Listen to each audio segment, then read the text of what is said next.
Hi, hello, welcome to Cine Cigars. Here is our review on the movie The Conjuring Last Rites. Cinema నాకైతే okayish. Conjuring ఫ్రాంచైజీలో 4th film, మొత్తం conjuring యూనివర్స్లో 11th film. మరి చివరి last part horror movie లవర్స్ని ఎంతవరకు ఆకట్టుకుందో రివ్యూలోకి వెళ్ళి తెలుసుకుందాం. So let's get in to the review. ముందుగా కథ విషయానికి వస్తే the conjuring last rites movie 1956లో స్టార్ట్ అవుతుంది. లొరైన్ వారెన్ ఒక పురాతన అద్దాన్ని పరిశీలిస్తుండగా ఆమె గర్భంలోని బిడ్డ జూడీకి సంబంధించిన భయంకరమైన సైకిక్ విజన్ ను చూస్తుంది. 30 సంవత్సరాల తర్వాత అంటే 1986లో పెన్సిల్వేనియాలోని స్మర్ల్ కుటుంబం కొత్త ఇంట్లోకి వెళుతుంది.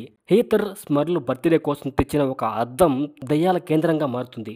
దీంతో ఫ్యామిలీలో భయంకరమైన సమస్యలు మొదలవుతాయి. ఎడ్, లొరైన్ తమ కుమార్తె జూడీ వీళ్ళ సహాయంతో స్మర్ల్ కుటుంబాన్ని రక్షించడానికి ప్రయత్నాలు మొదలు పెడతారు. అయితే అద్దం వెనక 2 హత్యల రహస్యం ఉందనే విషయం బయటపడుతుంది. ఇంతకీ ఆ సీక్రెట్ ఏంటి? ఆ ఇద్దరు ఎలా చనిపోయారు? లొరైన్, ఎడ్ ఈ కథకు ఎలా ముగింపు పలికారు అన్నది స్క్రీన్ పై చూడాలి.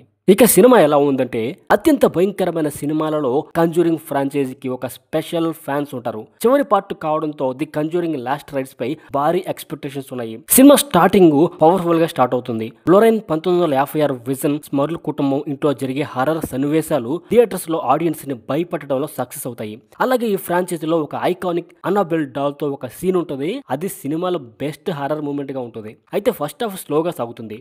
వారన్ దంపతులు కేసులో చేరడానికి ఎక్కువ సహాయం తీసుకోవడంతో కథ డ్రాగ్ అయిన ఫీలింగ్ వస్తుంది. అలాగే హర్రర్ సన్నివేశాలు మునుపటి అంటే పాస్ట్ కంజూరింగ్ చిత్రాల నుండి రిపీట్ అయినట్లు అనిపించడంతో కొత్తదనం లోపించిందనే ఫీల్ కలుగుతుంది. క్లైమాక్స్ కొంచెం రషీగా ఎండ్ చేశారో అనిపిస్తుంది.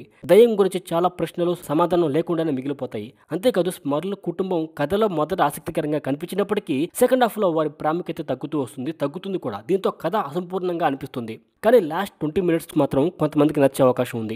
సో ఓవరాల్ గా మొత్తంగా చూసుకుంటే లొరైన్ దంపతులకి ఇదొక ఎమోషనల్ ఎండింగ్ అని చెప్పొచ్చు. వెరా ఫార్మిగా ప్యాట్రిక్స్ విల్సన్ తమ పాత్రలైన లొరైన్, ఎడ్వర్న్ లో మరోసారి అద్భుతంగా నటించారు. వారి ఎమోషనల్ కెమిస్ట్రీ సినిమాకి సోల్ లాంటిది. జూడీ పాత్రలో మియా టామ్లిన్సన్ కూడా ఆకట్టుకుంది. ఇక production design, visual effects, sound design, cinematography వంటి టెక్నికల్ అంశాల గురించి మనం ప్రత్యేకంగా చెప్పాల్సిన అవసరం లేదు హాలీవుడ్ మూవీస్ గురించి. సో ఓవరాల్ గా కంజూరింగ్ ఫ్రాంచైజీ అభిమానులకి ఇదొక ఎమోషనల్ హారర్ థ్రిల్లింగ్ ఎండింగ్. కానీ ది కంజూరింగ్ 2 వాటితో పోలిస్తే మాత్రం ఆ రేంజ్ లో హారర్ సీన్స్ ని మనం ఎక్స్పెక్ట్ చేయకూడదు. ఒకవేళ మీరు ఈ సినిమా చూసినట్లయితే మీకు ఎలా అనిపించింది, మీ ఒపీనియన్ ఏంటి కింద కమెంట్స్ లో తెలపండి.